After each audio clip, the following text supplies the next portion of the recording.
Ayan, nag-play na. Kaya ganito ang kulay nito. Good morning mga kaulam kong minamahal. May cheese yan. Eto, ready na to.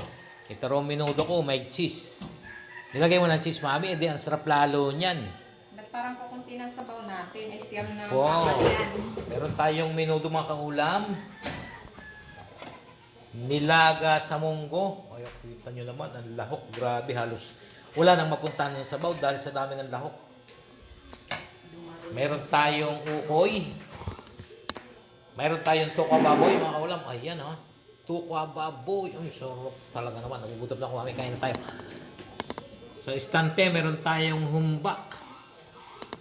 Giniling. Pork chop na may barbecue sauce. Meron tayong bopis. Chicken curry. May tugi sa gulay. At mayroon tayong binagoongan. Ayan mga kaulam, ready na.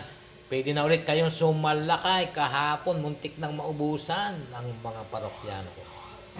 Ayan, naka-ready na ha. Naka-high na yan. Ready na. Meron na rin akong mainit na kanin. Buko pandan at may kasamang dinorado. Pinaglaklaw.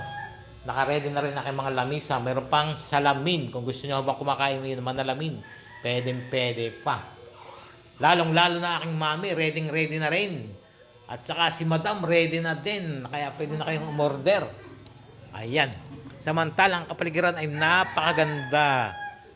Mabango ang simoy ng hangin. Yan. Okay.